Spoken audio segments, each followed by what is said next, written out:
Entonces, en esta ocasión, esta sesión trata precisamente sobre el cambio climático y la gestión del riesgo, y tenemos la gran suerte y el honor de tener hoy a unos participantes excepcionales.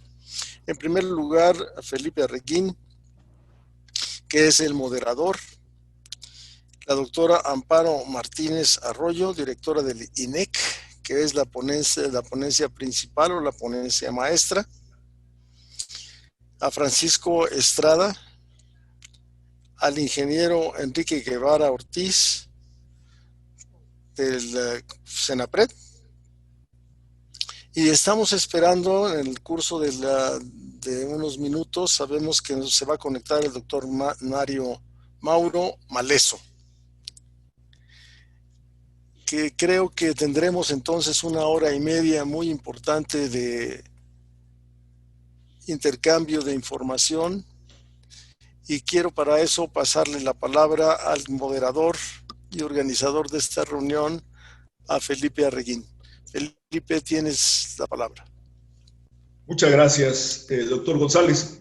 Buenos días a todos ustedes. Bueno, efectivamente tenemos un panel de lujo, no solamente por la responsabilidad que tiene cada uno de los participantes en dicho panel, ya lo dijo el doctor González, la directora del INEC, el coordinador del Centro de Soporte Hidrovida, o sea, del Banco Interamericano de Desarrollo, que esperamos que se integre, el coordinador del Programa de Investigación de Cambio Climático de la UNAM y el director del CENAPRED, ¿no? Pero no es solamente estas personas que tengan esa responsabilidad que los haga importantes. Todos ellos tienen y han forjado una carrera científica. Y voy a leer solamente 2 o 3 párrafos en cada caso, lo cual solamente es muy limitado, todo lo que ellos han hecho para llegar a donde están en este momento. La doctora María Amparo Martínez Arroyo es bióloga y maestra en ciencias por la Universidad Nacional Autónoma de México y doctora en ecología por la Universidad de Barcelona. Se desempeñó como directora del Centro de Ciencias de la Atmósfera de la Universidad Nacional Autónoma de México, en donde es investigadora titular y coordinadora del Grupo de Aerosoles Atmosféricos. Encabeza la Comisión de Evaluación de Políticas Públicas y la generación de programas educativos de divulgación, vinculación en cambio climático y desarrollo sustentable. Y esto, que es importantísimo, es nuestra representante ante los organismos como el Panel Intergubernamental del Cambio Climático, el IPCC, que todos conocemos, y la Convención Marco de las Naciones Unidas sobre Cambio Climático. Actualmente, como ya lo dijimos, es la directora del Instituto Nacional de Ecología y Cambio Climático. El doctor Francisco Estrada Purrúa es licenciado en Economía por la Universidad Iberoamericana, maestro en Administración por el Instituto Tecnológico Autónomo de México y doctor en Economía por la Universidad Libre de Ámsterdam. Ha sido responsable de proyectos de adaptación ante el cambio climático y sostenibilidad y el desarrollo de modelos para la generación de escenarios regionales probabilísticos de cambio climático. Es investigador del Centro de Ciencias de la Atmósfera de la Universidad Nacional Autónoma de México y, como señalamos, el coordinador del Programa de Investigación en Cambio Climático de la UNAM.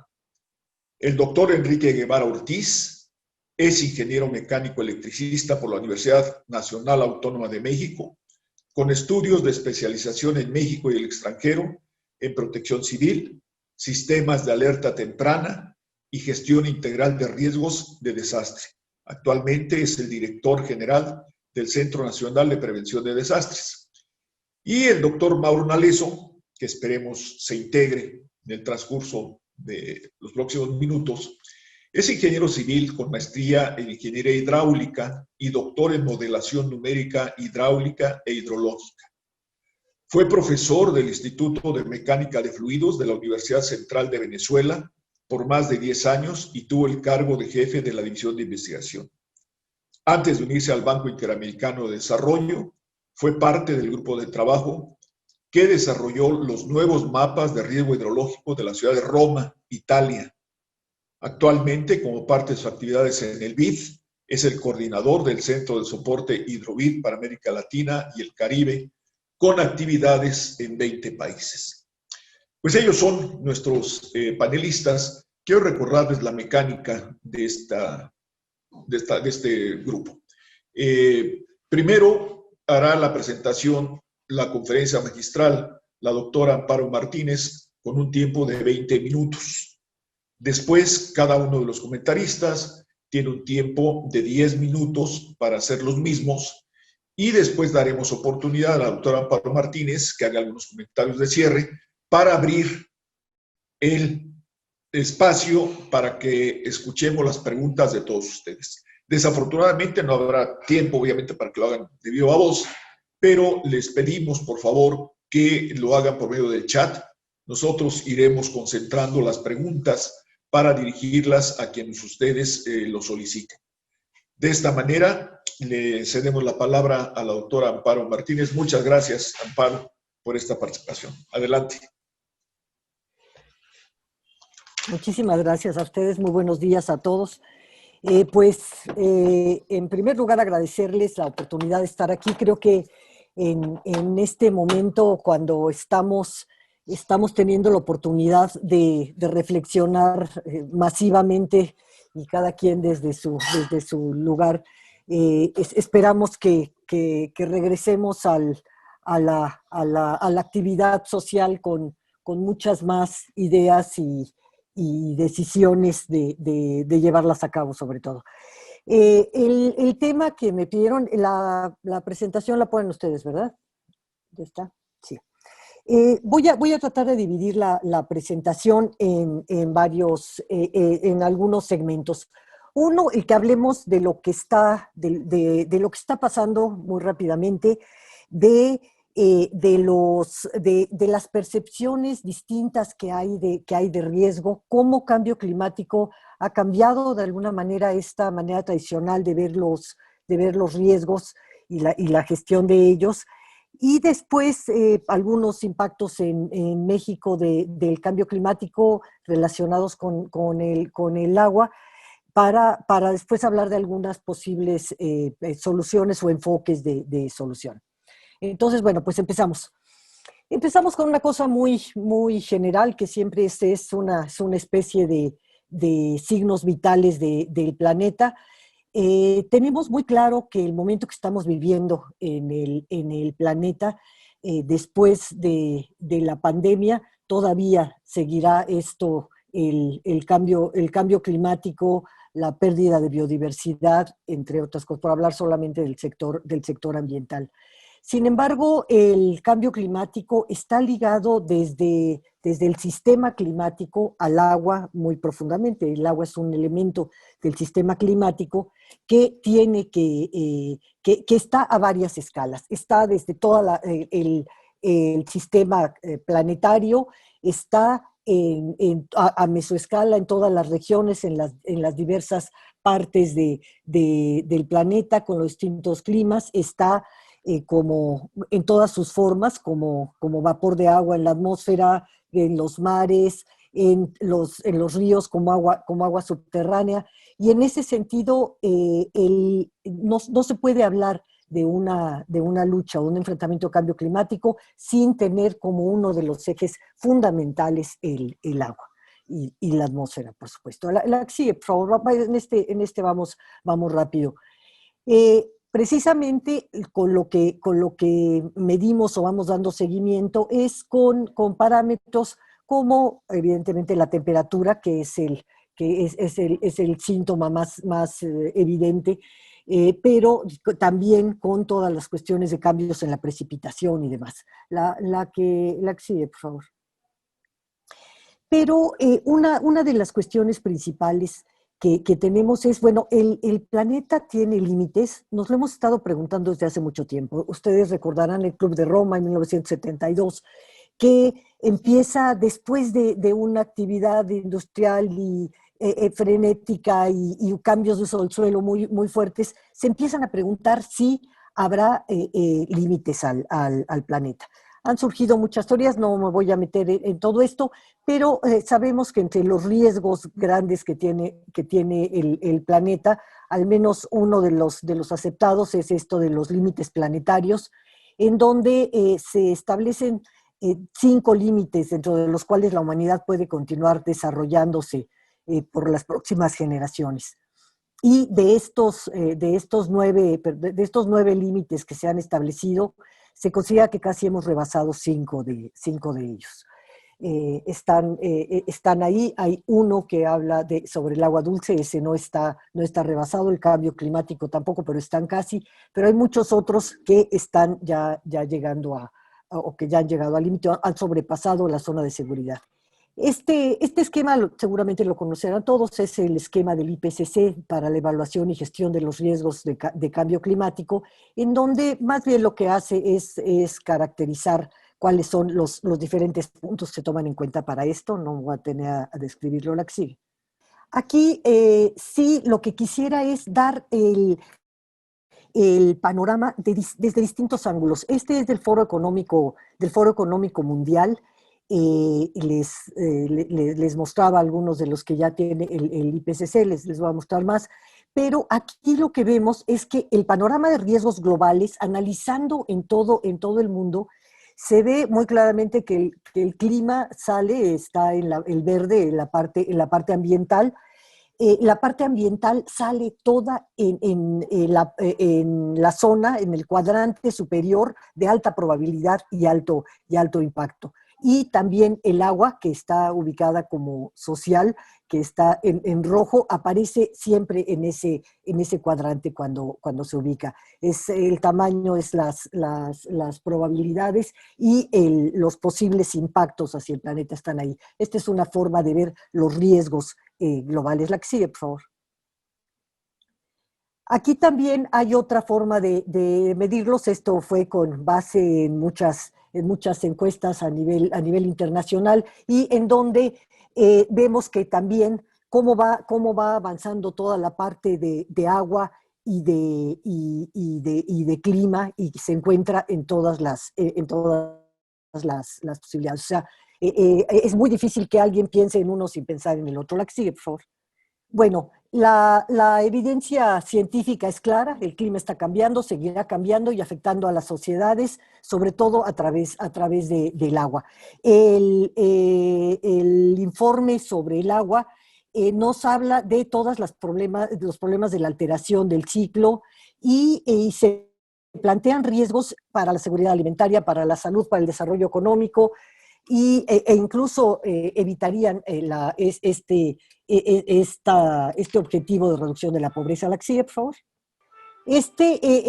Me hizo mucha gracia porque prácticamente es de mis anfitriones, porque es una imagen que sacaron ustedes, pero que describe también muy bien cuáles son los recursos, los impactos y los efectos a diferentes escalas, que van desde el ciclo hidrológico, la calidad, la disponibilidad del agua, los fenómenos extremos, la incertidumbre sobre su futuro, la contaminación, en fin, los riesgos. Y eso es una cosa que es muy importante, porque depende de eso cómo lo afrontemos. Están a distintas escalas, y así lo tenemos que ver, y así lo tenemos que gestionar.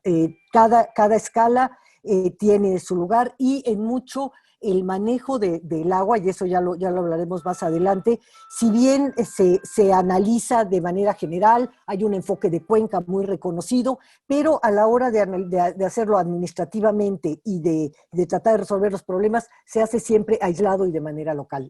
¿Lo que sigue?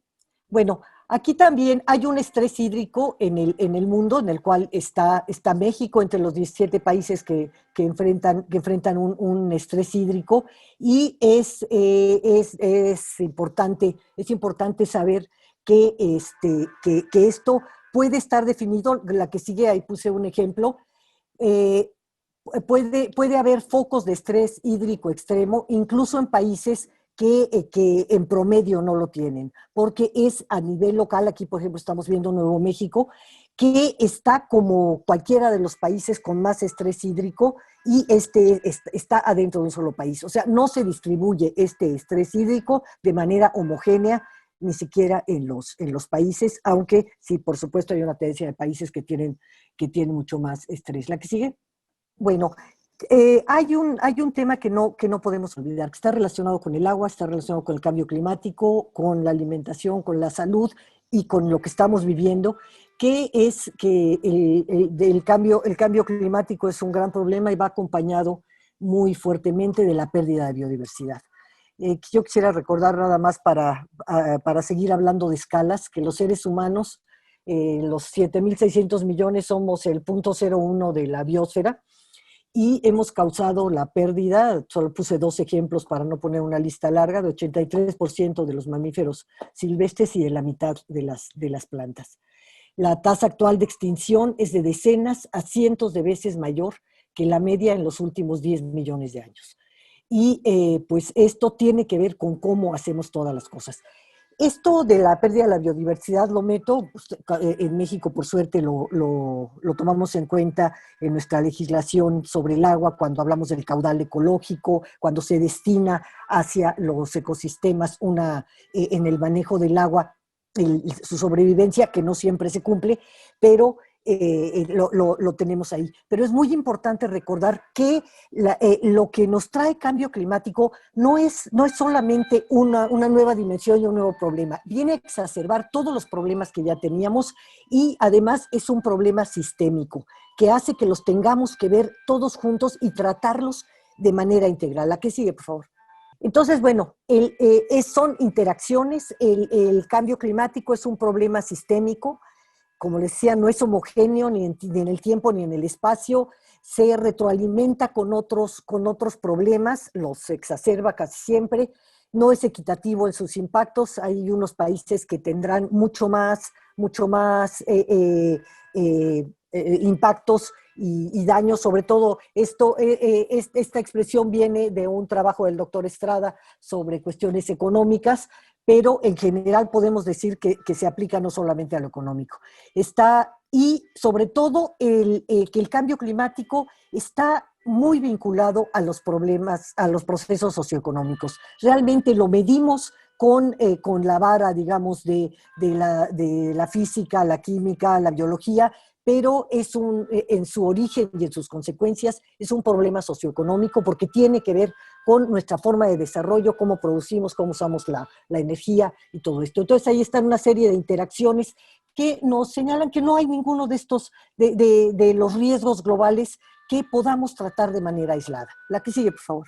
Bueno, otros más impactos hidrometeorológicos por el cambio climático. Seguimos, me gustó esta foto porque siempre ponemos a los pobres y a los morenitos cuando hay que estar de damnificados. Aquí me gustó que pues no solamente va a ser para todos esto también y va a suceder, ¿no? O está sucediendo. La que sigue, por favor.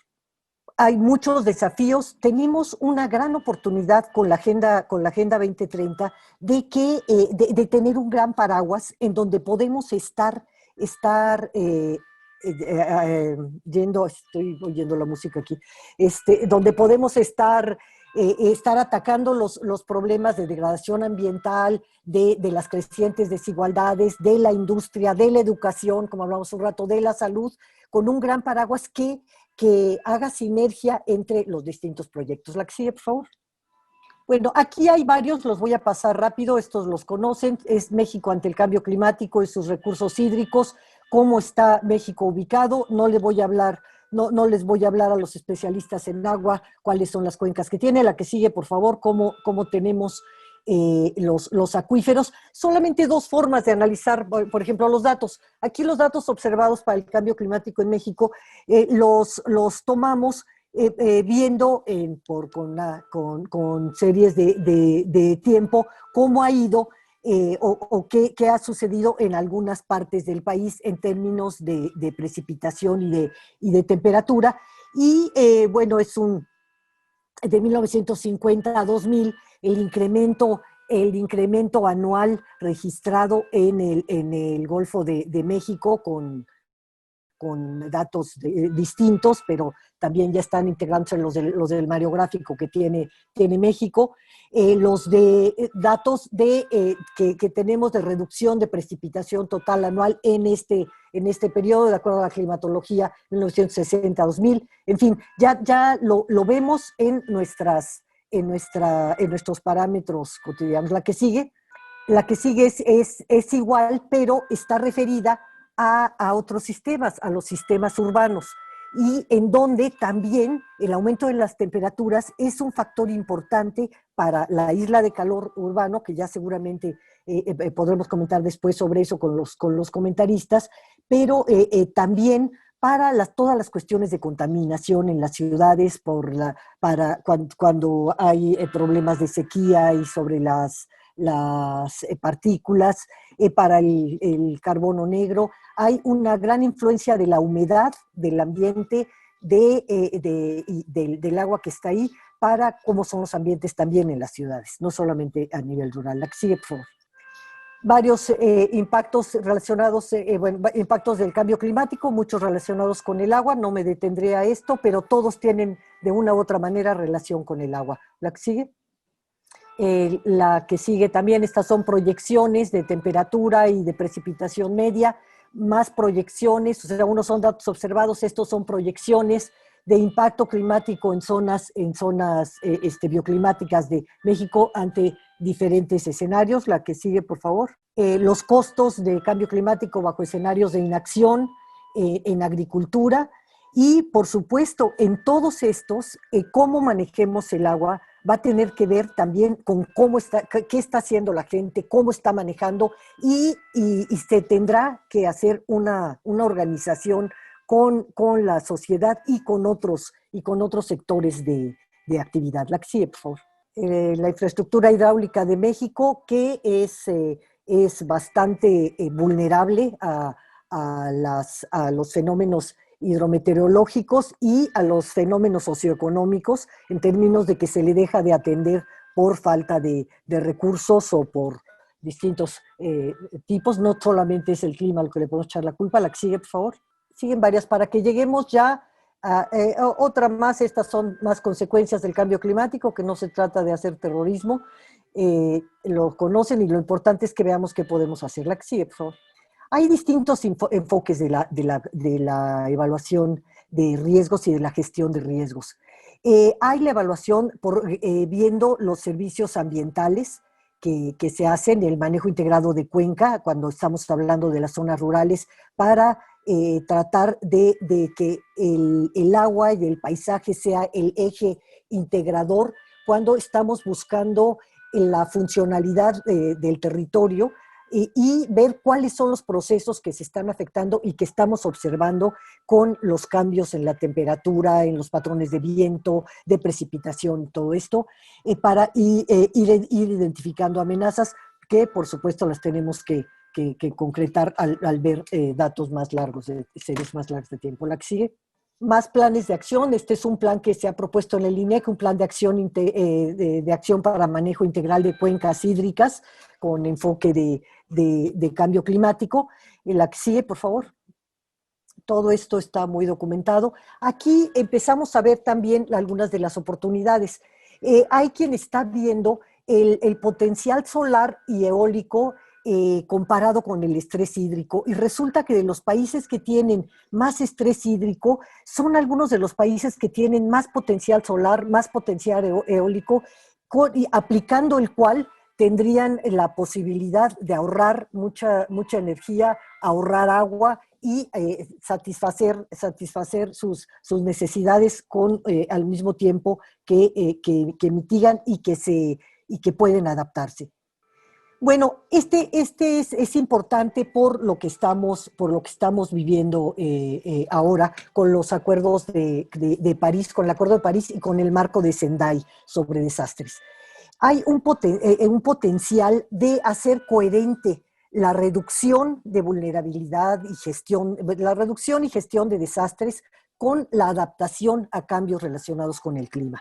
Sabemos que trabajan en distintas escalas de visión. Esto lo hemos platicado alguna vez con con Enrique Guevara, porque en Senapred siempre estamos con que ellos trabajan para protección civil, para este momento, para las alertas tempranas. Nosotros trabajamos para ver una tendencia, para ver más lejos, pero tenemos que empezar a actuar juntos ahora y saber cómo hacerlo. Entonces, una gestión eficaz del riesgo de desastres contribuye también al desarrollo sostenible y a poder ir avanzando a tomar en cuenta las sinergias que hay entre los desastres y las metas de adaptación. El manejo integral de riesgos es otra forma en la que se está viendo. Ya les hablaba de los ODS, no me voy a detener aquí ya más, pero sí decirles que una gran cantidad de las especies que se están extinguiendo tienen mucha relación con problemas de agua. La que sigue, por favor.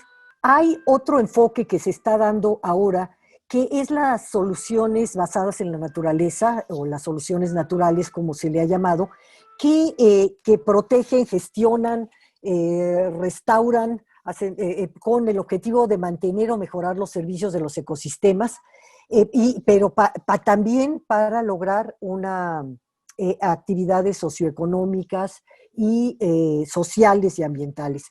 Aquí lo que es interesante es que se plantea que las soluciones basadas en la naturaleza también reduzcan riesgos. Por ejemplo, sabemos todos los de los manglares, los arrecifes de coral, los humedales para filtrar, que ayudan con los riesgos de inundaciones y de huracanes, se amortiguan la fuerza.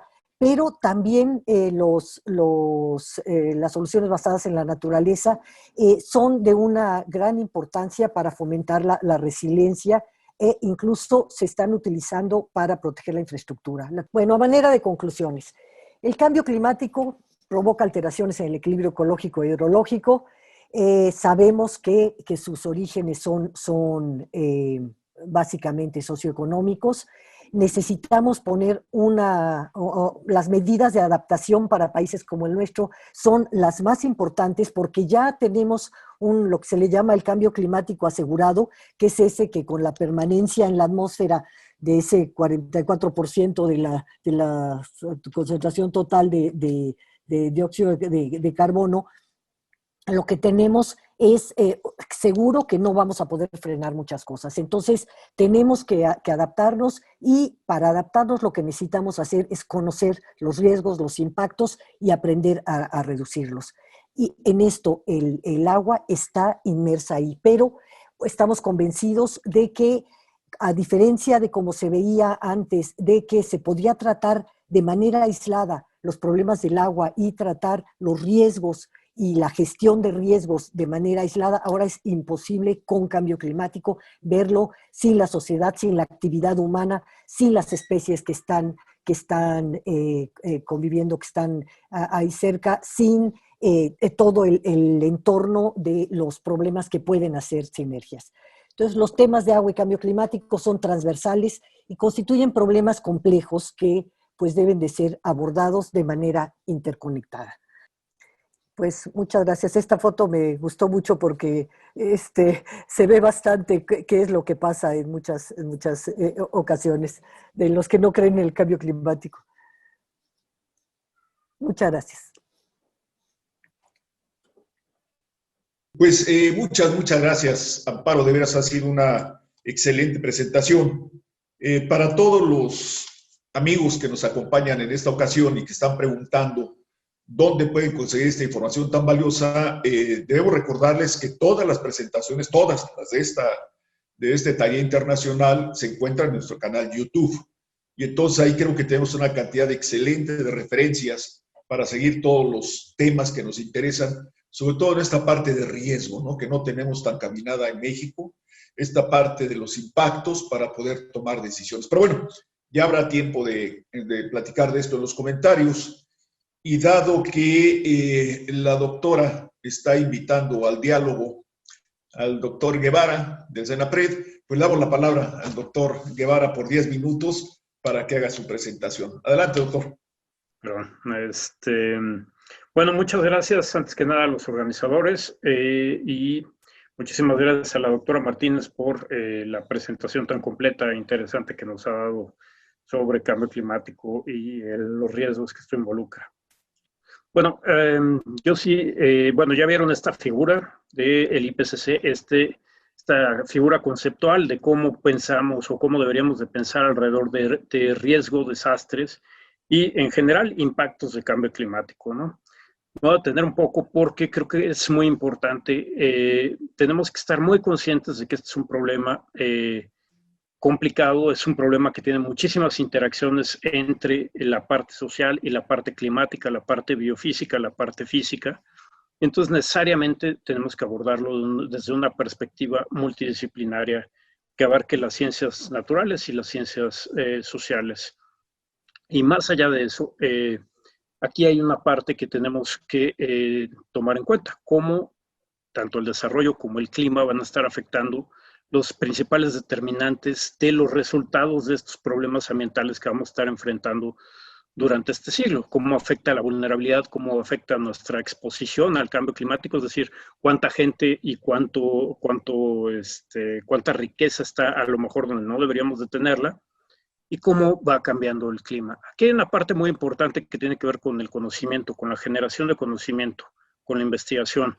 Cuanto más sepamos sobre esto desde los distintos ángulos, mejor vamos a estar preparados para enfrentar este tipo de desastres, enfrentar cambio climático o para el caso cualquier otro problema que ya sabemos que vamos a enfrentar en este siglo. Hay enormes fuentes de incertidumbre, por ejemplo, en la parte de eventos extremos o en la parte de catástrofes climáticas, que no me voy a detener a eso, pero estas de baja probabilidad, alto impacto, también son muy importantes. Ya comentaba la doctora Martínez la parte de eventos que tienen una alta probabilidad y un alto impacto. También hay que tener mucho cuidado con los que tienen una muy baja probabilidad, pero un muy alto impacto, ¿no? Y la cosa es que en cuestión de conocimiento, todavía en cambio climático tenemos muchos huecos, está creciendo apenas este bagaje que necesitamos para enfrentar a cambio climático. Artículos recientes nos han mostrado cosas, por ejemplo, como que los impactos por huracanes han aumentado de manera importante por el clima, no solo porque estamos poniendo más gente y más riqueza donde no deberíamos, sino porque el clima ya está cambiando. Y no necesariamente es el número de huracanes, por ejemplo. Nada más para dar una idea de esta complejidad, no necesariamente es la intensidad del huracán, sino a lo mejor otro tipo de combinaciones como que ha subido un poco el nivel del mar y entonces la marea de tormenta cambia muchísimo y esto nos cambia muchísimo los impactos. La que sigue, por favor. Bueno, y esto ya lo platicaba la doctora Martínez. El problema con cambio climático es que no es un problema, sino es una cosa que ocurre en un concierto de problemas ambientales y sociales que estamos teniendo. Por ejemplo, hay muchísima gente en situación de pobreza, tenemos ya problemas para producción suficiente de alimentos, tenemos la urbanización que genera otros problemas que hacen que se concentren los riesgos en lugares como ciudades, grandes ciudades donde concentramos gran parte de la población y gran parte del Producto Interno Bruto de todo el planeta se concentra ahí. Hacemos cambios importantes en el uso del suelo, que eso nos pega de rebote de muchísimas maneras, entre ellas la generación o la aparición o reaparición de enfermedades emergentes, entre otros muchos problemas. La que sigue, por favor. Y esto nos lleva al problema que estamos enfrentando ahorita, ¿no? El COVID, el virus SARS-CoV-2 y las lecciones que nos deja. Yo creo que esto es muy, muy importante en términos de cambio climático o cualquier otro problema global, ambiental que estemos enfrentando. Es un momento de decir, nos estamos enfrentando al primer problema global de gran magnitud desde pues, posiblemente la influenza española, ¿no? En 1918. ¿Cómo nos ha ido? ¿Qué tan bien está preparada la sociedad? ¿Qué tan bien están preparados los gobiernos? ¿Qué tan importante es la investigación y la generación de conocimiento? Bueno, pues vamos viendo cómo nos ha ido. Por ejemplo, México enfrenta la peor crisis económica desde 1932. La caída del PIB a lo mejor va a estar alrededor del 9% este año. Van a ingresar a pobreza o pobreza extrema 10 millones, alrededor de 10 millones en cada una de esas categorías, 10 millones de personas. Y una cosa que es muy importante, estas enfermedades emergentes ya las conocíamos, ya sabíamos que venían. no era una pregunta de si va a ocurrir un tipo COVID, sino cuándo va a ocurrir. Ahí, aquí tienen algunos ejemplos de hasta estimaciones económicas de cuánto nos podría costar. Entonces, esto plantea un problema muy interesante. En cuestiones de administración de riesgo, distinguen a veces entre cisnes blancos y cisnes negros. Cisnes blancos es un evento que yo ya sabía que iba a ocurrir, que ya pude prever, que tengo conocimiento al respecto. Y de eso la doctora Martínez ya mostró muchísima evidencia, tanto a nivel global como a nivel país, de los impactos que ya deberíamos estarnos preparando, que ya sabemos que vienen y sería injustificable que no estuviéramos preparados para ellos. Bueno, con la parte del COVID, por ejemplo, ya sabemos que venía, pero ya nos retrasó el cumplimiento de los objetivos del desarrollo sostenible en alrededor de 20 años, ¿no? Ya sabemos que eso iba a ocurrir, ya sabemos que eso iba a ocurrir y vean los impactos sobre la economía. El cambio climático es mucho más complejo que el COVID. Los problemas que vamos a enfrentar van a ocurrir al mismo tiempo, es decir, están muy correlacionados. Vamos a tener problemas en agricultura, problemas en salud, problemas en agua, problemas con eventos extremos, todos ocurriendo al mismo tiempo. Y además de eso tenemos el problema de los cisnes negros, cosas que todavía no podemos, no tenemos el conocimiento suficiente o de plano no se pueden conocer ahorita, que son posibilidades de eventos de gran magnitud en el futuro, ¿no?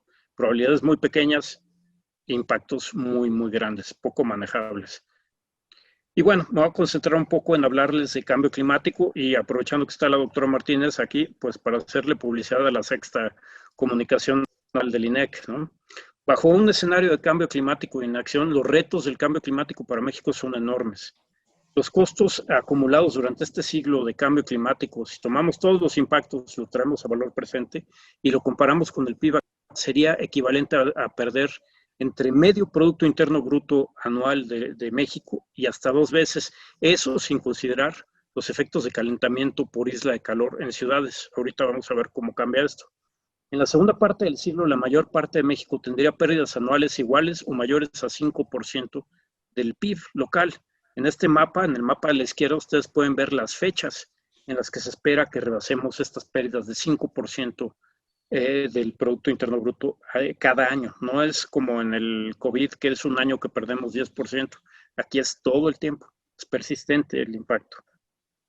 Y para finales de siglo también vamos a tener muchas partes de México que van a rebasar 4 grados centígrados en la temperatura global, en el aumento en la temperatura en cada punto de la malla, es decir, en la temperatura local. ¿Por qué nos importa esto? Porque si vamos a la literatura, podemos ver que básicamente ningún ecosistema va a poder adaptarse a un cambio tan brusco y de tal magnitud. Ahora bien, como ya les decía, las ciudades, por ejemplo, son particularmente susceptibles a los impactos de cambio climático porque hay una confluencia de riesgos en ellas, ¿no? Uno de ellos es la isla de calor, donde cambiamos suelo natural, digamos, el paisaje vegetal por uno artificial, compuesto por concreto, por edificios, etcétera, etcétera, que llevan a un cambio climático local. Si sumamos los dos, los impactos son mucho más que proporcionales, ¿no? Es una cosa muy importante cuando hablamos de riesgo. Los riesgos no se suman, muchas veces se multiplican, ¿no?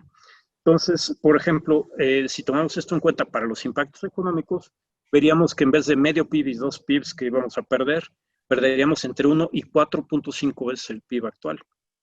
No solo eso, en el mapa de la derecha ustedes pueden ver las fechas en las que se rebasarían pérdidas de $1,000 millones por año, ¿no? Por cambio climático.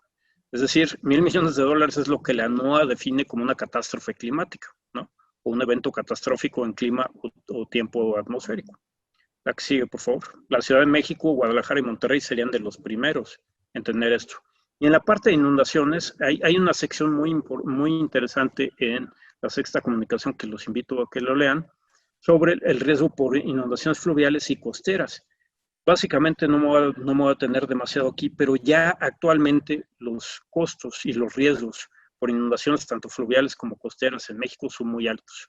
Y estos van a cambiar no solo por cambio climático, sino también por cómo va cambiando la población, la dinámica de la población y por la economía, ¿no? Pues esperemos, nos vamos volviendo cada vez más ricos, nos vamos volviendo cada vez más desarrollados y eso nos ayuda en parte para estar mejor adaptados si es que invertimos en esto. Si no, los impactos van a subir simplemente porque vamos a tener más gente y más riqueza, donde posiblemente no deberíamos estar porque se inunda, porque vienen huracanes, etcétera, etcétera. En agricultura, la doctora Martínez ya mostró esto, pero básicamente en un escenario de inacción, México va a perder gran parte de su capacidad para producir alimentos. Perdón, doctor, le quedan 2 minutos. Muchas gracias. Y estos impactos, como ya lo mencionaba la doctora Martínez, no se distribuyen de manera uniforme. Hay unos estados donde va a haber muchísimas mayores pérdidas, como Tabasco, Quintana Roo y Veracruz. Y bueno, aquí con esto voy a terminar. La importancia, como veíamos en la primera figura, de lo que podemos hacer para cambiar las cosas, ¿no? Vemos cómo se construyen los desastres, cómo se construyen los impactos. Una parte clave es la investigación, una parte clave es la educación y la ciencia. En México necesitamos un esfuerzo mucho mayor que el que hemos estado haciendo durante décadas y el que estamos haciendo ahorita en investigación. No podemos abarcar todas las áreas del conocimiento y todo el conocimiento científico que se necesita para el desarrollo y para adaptarnos, por ejemplo, al cambio climático, con únicamente, por ejemplo, 30,000 investigadores activos trabajando en distintos temas del conocimiento científico. Gracias, pues con esto terminaría. Muchas gracias, doctor Estrada. Y pasaríamos ahora, pero le quiero pedir antes una disculpa al doctor Guevara. Tuvimos un problema ahí con el switcheo de los micrófonos. Y entonces ahora sí le damos la palabra, por favor, doctor Enrique Guevara. Sí, muchas gracias. Muy buenas tardes, días todavía a todas y a todos. Agradezco la invitación. Mi primer comentario es para felicitar a la doctora Amparo Martínez. En su exposición hizo un recuento muy bien del cambio climático, sus implicaciones y esta vinculación que existe con la gestión del riesgo de desastres. Es totalmente coincidente la visión que se tiene desde las áreas de protección civil y de Senapred en este enfoque de la nueva visión de la protección civil orientada a la gestión integral del riesgo de desastres. Un primer comentario que haría es, y ya lo mencionaron anteriormente, el cambio climático es sin lugar a duda el gran reto de la humanidad por los efectos y el impacto que puede tener en diferentes ámbitos, comprometiendo el bienestar de las personas y de una manera general que engloba Naciones Unidas en un concepto que es la seguridad humana. Este concepto de seguridad humana abarca diferentes ámbitos, como lo es la seguridad económica, la seguridad alimentaria, seguridad sanitaria, ambiental, personal y de las comunidades. Y ya lo mencionó la doctora María Amparo, esto requiere una interacción de múltiples actores y de ir armonizando las diferentes agendas que existan. Hay avances en la generación del conocimiento sobre el cambio climático, hace falta más, lo acaba de mencionar Francisco, avances en la innovación tecnológica, el reducir también las incertidumbres que todavía existen en este conocimiento en cuanto a los escenarios y a las modelaciones de lo que nos espera en el futuro. Y hay un creciente interés de los gobiernos en el diseño de políticas públicas para mitigar y adaptarnos a estas nuevas situaciones. Lo que sí es un hecho, falta todavía ese conocimiento, esos estudios, esas innovaciones tecnológicas que realmente se traduzcan en acciones ya concretas, en políticas públicas y acciones desde lo nacional hasta lo local. Entonces, se requiere esta problemática abordarla, coincidimos plenamente, un enfoque multisectorial y un enfoque de sistemas, un enfoque sistémico, o como se maneja en algunos lugares, sistemas complejos, en donde hay que tener claridad de que todos los elementos son interdependientes y están en constante interacción. Y si alguno de estos elementos falla, esto va a tener un impacto sobre los otros, y esto está muy vinculado, ya también lo han mencionado, al sistema territorial, la forma en cómo han ido creciendo y siguen creciendo las comunidades y las sociedades. Esto, sin duda alguna, afecta a la seguridad, a este concepto de seguridad humana. Voy a poner ahorita un ejemplo que estamos viviendo y la interacción de estos diferentes sistemas. Digamos, creo que ilustraría muy bien lo que comentó la doctora Martínez. Estamos en una crisis sanitaria debido a la pandemia y acabamos de pasar por una situación de un desastre en Tabasco. Algunas cifras que mencionaría yo ahorita preliminares de cuál ha sido la afectación en Tabasco. Lamentablemente, 30 fallecidos, 10 en Tabasco y 20 en Chiapas, sobre todo por deslizamiento de laderas. Se han contabilizado hasta la fecha 372,000 personas que han sido afectadas por las inundaciones, 94,700 viviendas que tuvieron algún nivel de inundación, con tirantes desde unos decenas de centímetros hasta 2 metros, 313 carreteras que se dañaron, 19 puentes, se tuvieron que evacuar a 1,404 personas, 135 comunidades incomunicadas. Si bien fueron lluvias muy intensas, la interacción del Frente Frío 11 que inició con la interacción del ciclón tropical Iota y después el Frente Frío número 13, que produjeron lluvias muy intensas, ha provocado también, este desastre fue provocado también por una construcción social del riesgo a lo largo de décadas de modificación de cauces, de ocupación del territorio de una manera desordenada, sin tomar en consideración el riesgo de desastres. Y además, en medio de una pandemia que ha exacerbado, ya se mencionaba, estas desigualdades sociales que magnifican el impacto que tienen los más vulnerables y también exacerban esos problemas y rezagos que existen en diferentes sistemas, como por ejemplo los rezagos que tenemos en México en el sector salud.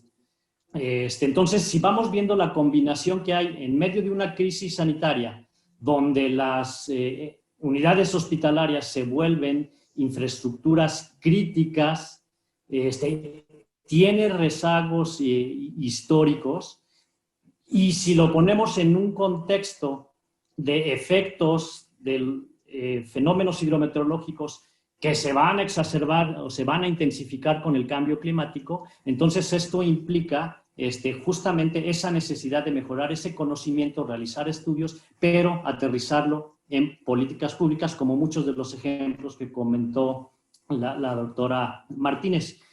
Por mencionarles también algunas cifras, en México, de acuerdo al censo de unidades hospitalarias, de los 38,660 establecimientos de salud, 11,797 se encuentran en zonas inundables. Esto es el 30,7% del total de la infraestructura hospitalaria. Está en una zona inundable, de acuerdo al mapa de inundabilidad, para un periodo de retorno de 50 años. Y hemos visto este año que algunos hospitales que están atendiendo el COVID han tenido mayor o menor grado de afectación. Y si vemos el promedio en las últimas 2 décadas, en unidades hospitalarias, se han registrado 2,387 afectaciones. Esto nos da un promedio de 119 unidades de salud afectadas. Y tienen esto un impacto económico, han tenido un impacto económico de 1,568 millones de pesos. ¿No? Entonces, esto que hablamos de riesgos complejos y una necesidad de vincular e integrar las diferentes agendas, nos lleva justamente a este concepto de la gestión del riesgo de desastre, entendido como un proceso esencialmente social, en donde se requiere planeación, donde se requiere participación de todos los sectores de la sociedad y todos los órdenes de gobierno, un proceso de toma de decisiones, pero basada en el conocimiento de los riesgos, es decir, los peligros, las amenazas, las vulnerabilidades y los sistemas expuestos, y además de un proceso de evaluación que nos permitan implementar acciones para prever, reducir y controlar el riesgo de desastre. Y esto tiene dos premisas fundamentales. El primero, ya lo mencioné, esto debe de estar basado y la toma de decisiones debe de sustentarse en el conocimiento de las amenazas, de los peligros y de la vulnerabilidad, así como de los sistemas expuestos. Y entender que es una condición latente que todavía no se materializa. Por lo tanto, podemos actuar para reducir esos riesgos y entender y comprender cuáles son los factores causales que me están generando, por un lado, incremento en las amenazas, sean naturales o de origen antrópico, cuáles son las causas de generación de vulnerabilidades.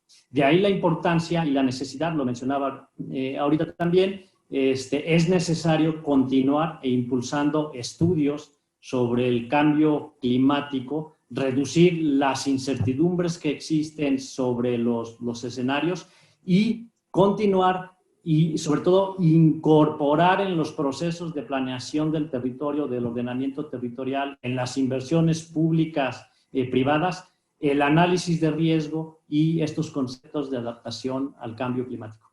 Lo mencionaba la doctora Martínez, coincidimos plenamente. Es necesaria una armonización e integración de las diferentes agendas, la vinculación que existe, por ejemplo, entre los objetivos del desarrollo sostenible con el marco de Sendai, con los acuerdos de París, con la nueva agenda urbana, en donde justamente trabajando desde este enfoque sistémico, basados en el conocimiento del riesgo, nos permitirá gestionar de una manera adecuada y reducir el riesgo, evitando riesgos futuros, reduciendo los existentes, preparándonos para atender las emergencias y recuperándonos mejor, es decir, una reconstrucción resiliente, o como le llaman en inglés, el Build Back Better, para no volver a crear estas vulnerabilidades que nos llevaron a una situación de desastre o emergencia. Pues serían mis comentarios. Muchas gracias, doctor Guevara. Yo destacaría hasta este momento la puntualización de nuestros tres panelistas, la insistencia en traducir en acciones, en traducir en programas que realmente se puedan ya poner a atender los problemas, básicamente de adaptación en el sector agua, como nos han dicho. Creo que es muy importante. Quiero comunicarles a ustedes que este taller internacional, todas las mañanas hemos hecho los paneles y en la tarde se hace un taller donde precisamente estamos buscando, ¿verdad?, ese aterrizaje que ustedes nos han planteado. Quiero comunicarles que el doctor Naleso tuvo un problema familiar, esperemos que pronto lo resuelva. Y entonces tenemos un poquito más de espacio para la participación de todos nosotros. Ojalá pronto se resuelva el problema del doctor Naleso. Para terminar esta etapa de presentaciones, doctora Martínez, quisiera usted hacer un cierre de unos 5 minutos, 7 minutos de todo lo que se ha comentado para que pasemos a la parte de preguntas. Muchísimas gracias. Pues me encantaron las presentaciones de mis colegas. Creo que ha sido muy redondo el tratamiento que se ha dado desde distintos puntos de vista. Y bueno, pues no podría estar más de acuerdo con todas las cuestiones de investigación, de educación. Yo suelo decir que la mayor vulnerabilidad ante el cambio climático es la ignorancia. Y si no trabajamos muy fuertemente en esto, pues incluso aunque tratemos de adaptarnos, puede haber malas adaptaciones por no estar entendiendo de qué estamos hablando. Y bueno, y también con Senapred me parece fundamental toda la parte. Senapred lo ha vivido, creo que más que muchos de nosotros, aunque seamos funcionarios públicos, de los problemas de la falta de coordinación, los problemas de la falta de coherencia entre políticas, que de pronto hay algunas que con unas metas, objetivos, que si uno los ve por su lado están perfectamente definidos y son muy, muy loables, pero que ante una situación determinada no hay manera de hacer una coordinación, o incluso se contraponen en un caso de de desastres o de tener que estar planificando esto. Por eso, además de estar muy, muy conscientes de que tenemos que hacer políticas coherentes, debemos también de tener protocolos cada vez más claros, de saber qué le toca hacer a cada quien, y que en esto que le toca hacer a cada quien no es solamente en términos operativos, es en términos de qué conocimientos, qué herramientas, qué tipo de acciones puede detonar cada uno de los sectores para poder ir avanzando en la reducción de riesgos de momento, y sobre todo en la consideración de este entorno multifactorial, ¿no? Bueno, y como siempre dicen en Casa de Herrero, asadón de palo, no mencioné el Atlas de vulnerabilidad al cambio climático. Por suerte ya Francisco Estrada mencionó a la Sexta Comunicación, pero bueno, esto era básicamente para que dialoguemos. Me parece que tenemos muchas herramientas, muchos instrumentos, pero nos faltan muchos también por construir. Y creo que es una tarea colectiva. No hay ningún sector, ningún grupo que pueda por sí mismo empujar esta tarea que tenemos. Y lo hemos dicho mucho, pero creo que regresando de esta pandemia, no podemos hacer las cosas de la misma manera como las veníamos haciendo. Muchas gracias, Amparo. Bueno, ya que aprovechaste para el comercial, yo también aprovecho para invitarlos a que busquen en la red. Está el Atlas de Vulnerabilidad Hídrica de México que hicimos el INEC, CIVESTAD y el INTA. Entonces es una obra del INTA, por favor, creo que tiene bastante información ya específicamente de Atlas de Vulnerabilidad Hídrica. Bien, si gustan, empezamos con las preguntas. La primera, la obvia, está dirigida a la doctora Martínez, también al doctor Francisco Estrada, pero yo creo que si los tres gustan tomar la palabra para contestarla. La pregunta obvia es, a 5 años del Acuerdo de París, ¿cómo se ha avanzado en su implementación? ¿Quién guste tomar la palabra? Yo invitaría a mis compañeros que empiecen. Yo ya hablé. Y yo después. De acuerdo. ¿Quién quiere tomar la palabra? Pues si quieren voy yo. Adelante, Francisco. Bueno, pues los avances son bastante débiles, diría yo. O sea, hay una cosa que por tiempo no se puede comentar, pero es importante tener en cuenta que, por ejemplo, el acuerdo internacional que más ha afectado, que más nos ha ayudado a mitigar cambio climático, es uno que no tenía que ver con cambio climático en particular. Es el Protocolo de Montreal para quitar el uso de los CFCs. Eso redujo de manera importante y permanente la tendencia de calentamiento, ¿no? Y es un poco curioso que llevemos, ya ni recuerdo cuántas COPs, 20 muchas, 26. Y todavía de ahí 26, y no hemos llegado a ningún acuerdo que realmente haya tenido un impacto, ni siquiera de lejos comparable con el Protocolo de Montreal, que se dice pronto, pero eso ya nos ha ahorrado 1 grado de calentamiento en el Ártico, ¿no? Ahorita, en este año, hoy, ¿no? Y nos va a ahorrar entre 3 y 4 grados de calentamiento en el Ártico y partes de África, y 1 grado alrededor de 2050 a nivel global, simplemente el Protocolo de Montreal. Ahora bien, si comparamos eso con lo que hemos hecho después, pues como que las cosas palidecen. Ahí van las cosas, ahí van los acuerdos, se ha avanzado, hay que festejar eso, pero tenemos que meterle muchísima más intención y mucha más decisión al asunto. Bien, yo podría comentar y digamos como funcionario público me queda más que decir que aún todavía hay muchas áreas de oportunidad. En los acuerdos de París están más orientados hacia la parte de mitigación, donde, como comenta Francisco, pues ha habido algunos avances. Ya se verá si se logran cumplir los indicadores y las metas que se plantearon, y lo cual es muy importante porque de alguna manera frenamos o evitamos que se acelere esta variabilidad climática, las causas que están originando esta variabilidad climática. En donde creo que todavía existen mucho más áreas de oportunidad es en la parte de adaptación. Y ahí es en donde, sin dejar de atender la parte de mitigación, desde luego, necesitamos avanzar de manera coordinada y coherente para los procesos de adaptación. Y si me permiten hacer un comercial brevemente, y también reunamos Amparo, para ver justamente interacción entre el Atlas de Vulnerabilidad Hídrica y el Atlas Nacional de Riesgos, porque vienen otras variables que se complementan que nos permitirían plantear mejores acciones y decisiones de política pública. Sería cuánto. Bueno, pues entonces me toca a mí. Yo quisiera decir un poco las cosas que sí hay. Creo que tenemos muy claro que no hay. Nos falta muchísimo, ni qué hablar.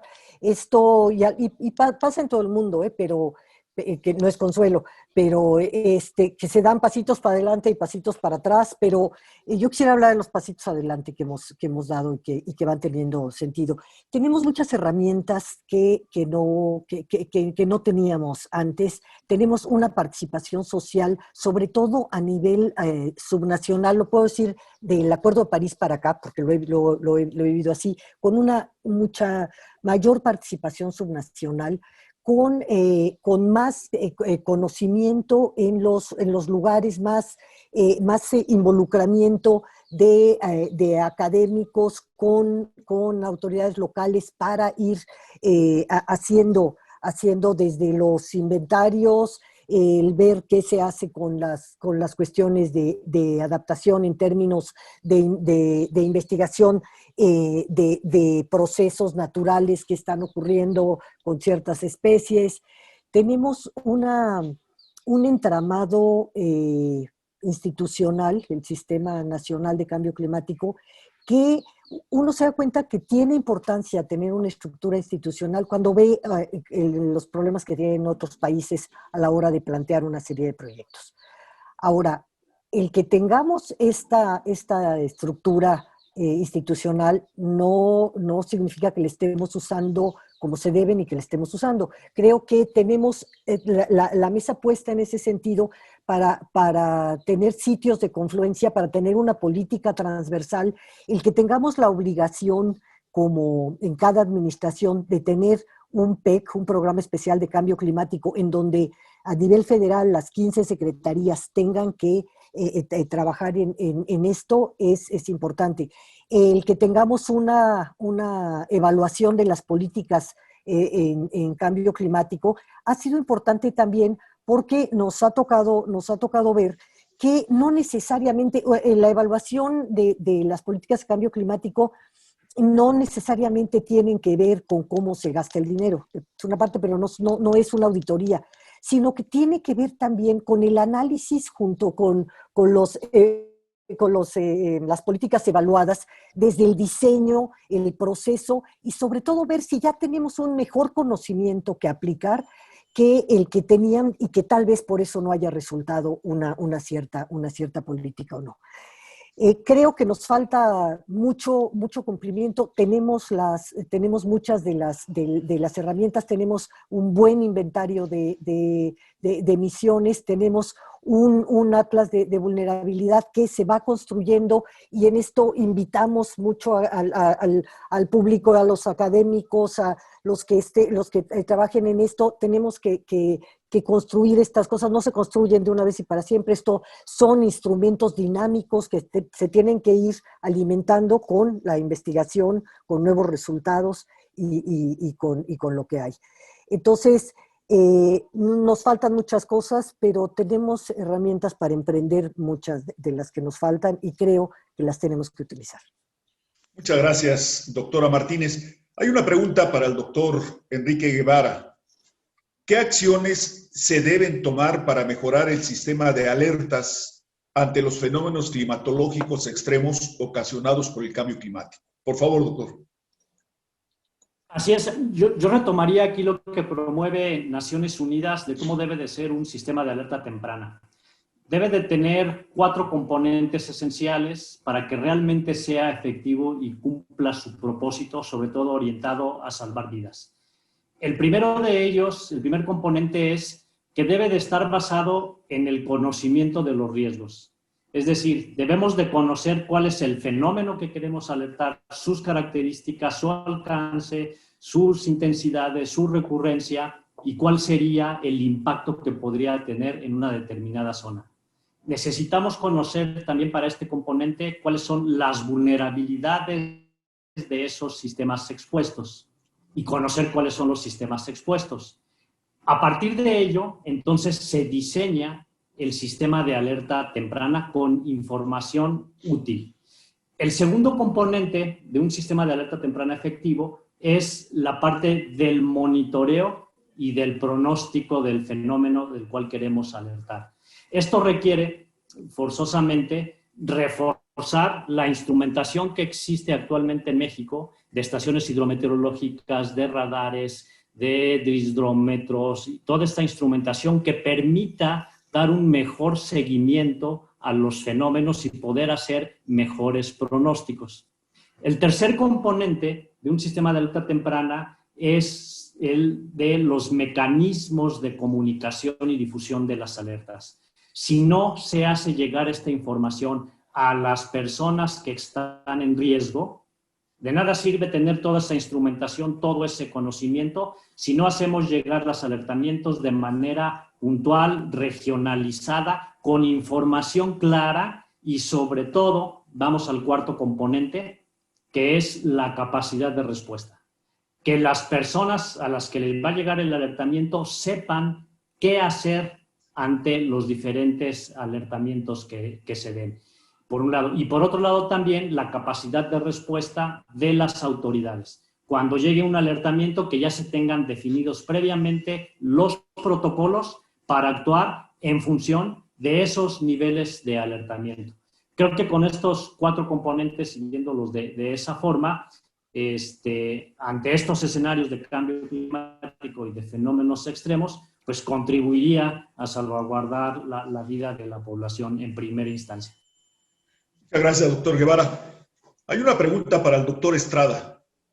Recientes estudios del Oxfam y SEI han demostrado que aunque el 90% más pobre del mundo dejara de emitir su CO2 a la atmósfera, tan solo las emisiones del 10% más rico seguirían rebasando los límites de los acuerdos internacionales. ¿Qué acciones se han puesto en marcha para atender este problema? ¿Son las acciones individuales realmente suficientes para mitigar el cambio climático? Por favor, doctor. Muchas gracias por la pregunta.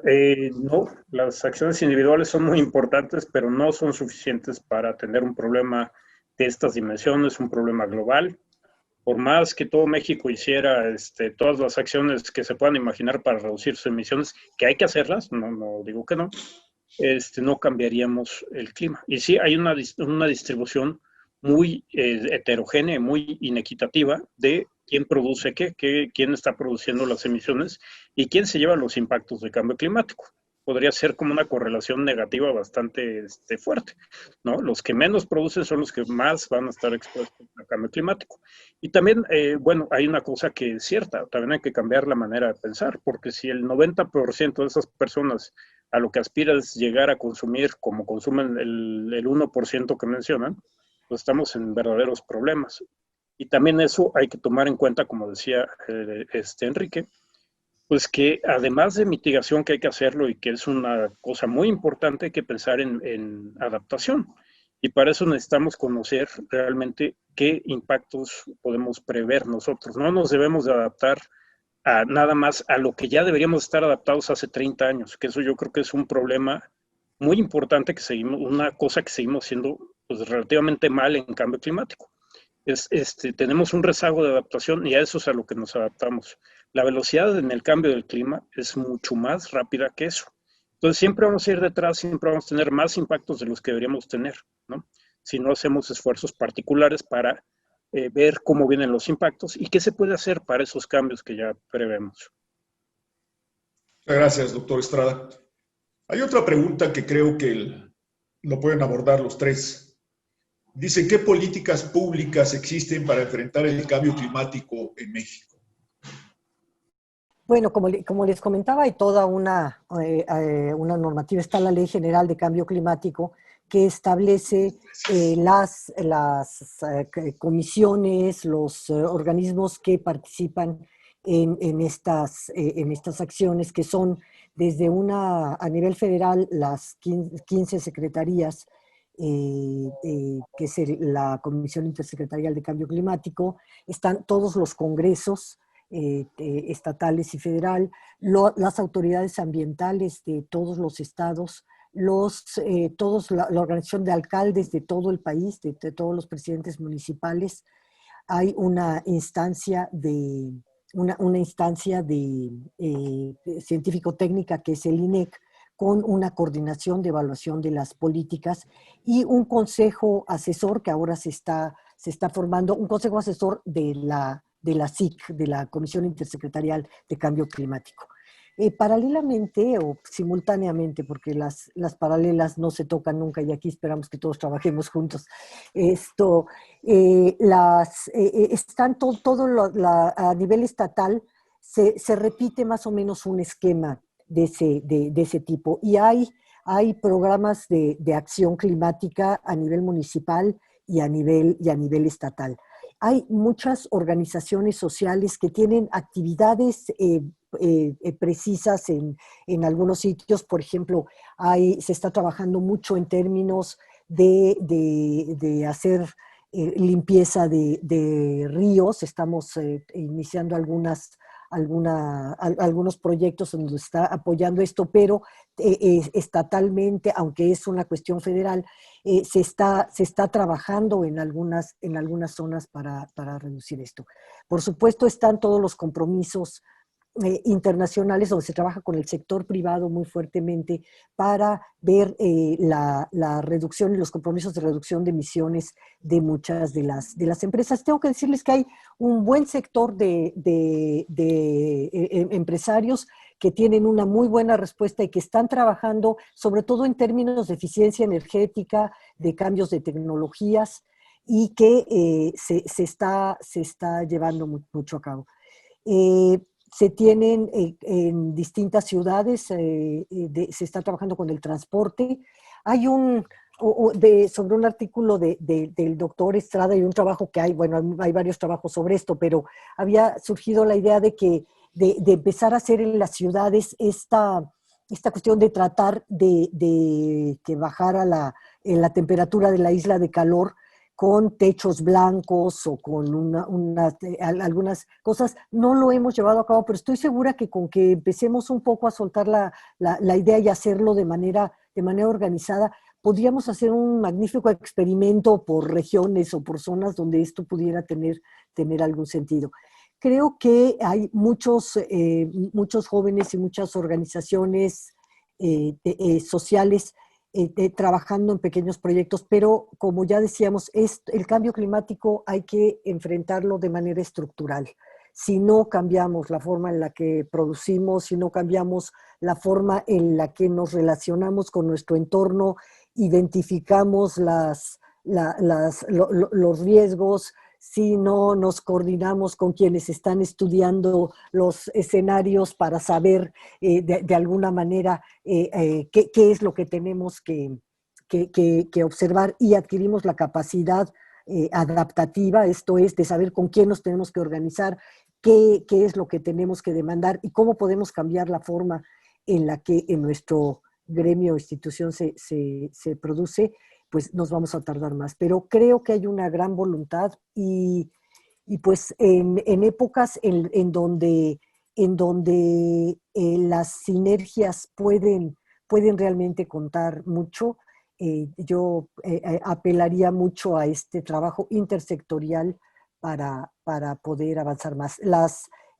contribuciones nacionalmente determinadas, ya se hizo una consulta muy amplia por parte de Semarnat. Nosotros ayudamos en toda la parte técnica de la cuantificación y estamos ahora por presentarlas a la SIC con una con una mejora de ambición en términos cualitativos, aunque vamos a seguir se refrendan los compromisos de 22% y 51% de carbono negro, 22% de gas de efecto invernadero.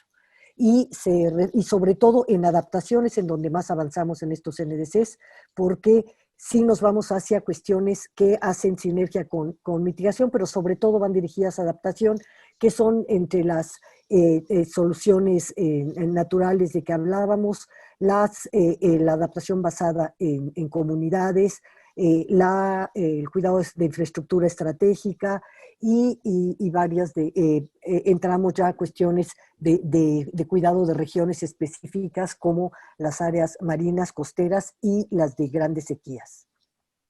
Muchas gracias, Amparo. Vamos con la última pregunta. Realmente hay más preguntas, creo que están englobadas en las que ya hemos tratado.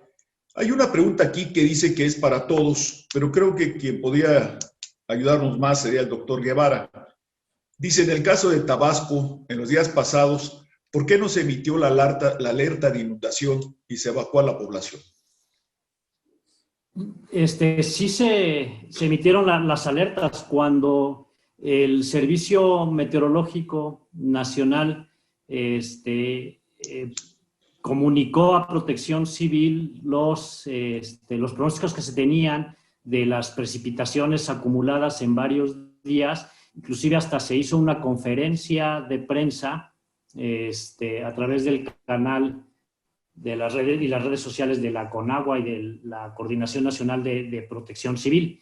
Y se hicieron los alertamientos a las autoridades locales y las autoridades locales comenzaron a hacer evacuaciones, sobre todo de aquellas comunidades y localidades donde se esperaba mayor afectación. Entonces sí se actuó en consecuencia. Lo que no es posible evacuar a toda la población, por ejemplo, de Villahermosa o algunos municipios, pero sí se tuvo conocimiento y sí se hizo el alertamiento y el aviso oportuno.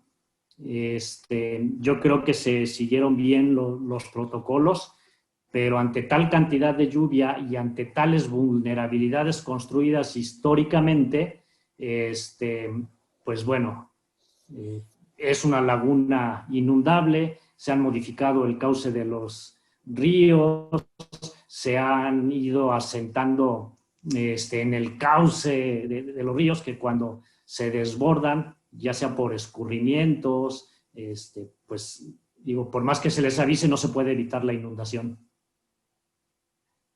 Muchas gracias. Pues no me queda más que agradecer a la doctora Amparo Martínez. Amparo, muchas gracias por su participación. Gracias a usted. Francisco Estrada, muchas gracias. Excelente tu participación.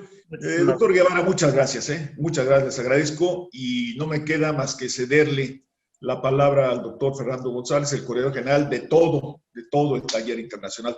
Doctor, adelante, por favor. Gracias. Muchas gracias, Felipe. Muchas gracias a todos por estar con nosotros en esta hora y media de nuestro taller internacional sobre innovación. Básicamente creo que es un punto importante, es innovación científica, tecnológica y social para alcanzar la seguridad hídrica. Yo creo que en esta mañana hemos aprendido mucho y hemos concentrado una gran cantidad de talento y sabiduría en las participaciones que hemos tenido de María Amparo, especialmente en su ponencia maestra, y los comentaristas Enrique Guevara y Francisco Estrada, que han hecho realmente aportaciones muy importantes al conocimiento. Y sobre todo a Felipe Arreguín, que ha hecho una excelente coordinación y moderación de esta reunión. Algunos asuntos que me llaman la atención, no se me quita la tentación de poder opinar un poco sobre lo mismo, pero me parece que para mí me queda una lección muy importante, y es que el cambio climático, y más allá del cambio climático, lo he hablado con el doctor Arreguín, el cambio global, o sea, no solamente el cambio climático, sino el cambio en el uso del suelo, en las ciudades cambiamos vegetación, zonas vegetadas por zonas impermeables, hemos hecho desmontes en las cuencas. Entonces esto ha cambiado fundamentalmente el régimen hidráulico y el régimen de sedimentos y erosión del río, entonces de los ríos, y no me queda duda que este cambio climático es uno de los aspectos importantes cuando consideramos la seguridad hídrica. Pero también me parece que aquí se dijo en forma muy destacada que es importante en transformar el conocimiento en acciones concretas y políticas públicas que sean aplicables. Creo que esto es el punto más importante que he escuchado para tratar de decir, bueno, ¿cuál es mi investigación? ¿Qué investigación tenemos que hacer para lograr precisamente transformar este conocimiento en acciones concretas? Felipe y yo estamos trabajando en cosas que tienen que ver con seguridad de presas. Y en esto básicamente tenemos que ver cómo podemos transformar el conocimiento que tenemos sobre el cambio climático en criterios de diseño de las obras de excedencia y de seguridad de todas las 5,000 presas que tenemos en el territorio nacional. Creo que también hemos reafirmado lo importante que es participar en la acción global de mitigación del cambio climático y especialmente en estos momentos. Hicimos un documento de reflexiones ante el COVID y entonces estamos tendiendo a tener decisiones de muy corto plazo. Y estamos olvidándonos de los asuntos que tienen que ver con el más largo plazo realmente del funcionamiento del planeta y de la toma de riesgos. Entonces tenemos que balancear las cosas que hacemos de muy corto plazo y de emergencia, pero también pensar en las cosas de largo plazo. Lo que está sucediendo hoy en el medio político, funcionamos a base de elecciones de corto plazo. Entonces acabamos de pasar la elección de Estados Unidos de muy corto plazo y entonces los asuntos de corto plazo dominan la agenda de los países. Y por otro lado, en las empresas, las agendas de la bolsa de valores también nos llevan a tomar acciones de muy corto plazo en las empresas. Tenemos que hacer acciones de largo plazo. Y un asunto que vamos viendo desde hace mucho tiempo, doctor Guevara, es el asunto del ordenamiento territorial. Es realmente muy importante investigar cómo hacer para que el ordenamiento territorial pueda funcionar. De alguna manera terrible, en Tabasco hicimos un plan de Tabasco y hemos hecho inclusive un plan de ordenamiento de la ciudad de Villahermosa, cómo debiera crecer. Lo hicimos en 2008. Bueno, pues ha sido exactamente al revés. Inclusive hicimos el diseño de alguna de las áreas de expansión y de densificación de Villahermosa, pero no es posible. Y el otro punto de alerta temprana. El doctor Guevara dice que hicimos una alerta temprana en Tabasco, pero la verdad es que los mecanismos y los modelos matemáticos para hacer alerta temprana se abandonaron hace como 3 o 4 años. Entonces, quedamos en la alerta temprana tradicional y yo creo que tenemos que investigar de qué manera podemos hacer una alerta temprana que sea sustentable, diría yo. Porque otra vez las acciones de corto plazo nos hacen abandonar las estaciones, inclusive que ya teníamos, y necesitamos ser más cuidadosos para ello. Perdón, pero ya me metí más en el tema. Yo solamente debía al final agradecerles mucho a Felipe Arreguín, a Amparo Martínez, a Enrique Guevara y a Francisco Estrada su excelente participación de esta mañana, y creo que vamos a poder contribuir para que podamos alcanzar más rápidamente la seguridad hídrica de México y nos puedan orientar hacia qué hacemos para investigación en la universidad y en el Centro Regional de Seguridad Hídrica para América Latina y el Caribe que formamos hace un año. Muchas gracias a todos otra vez, que estén muy bien, tengan buen día, cuídense mucho todos, manténganse sanos. Muchas gracias a todos por su participación.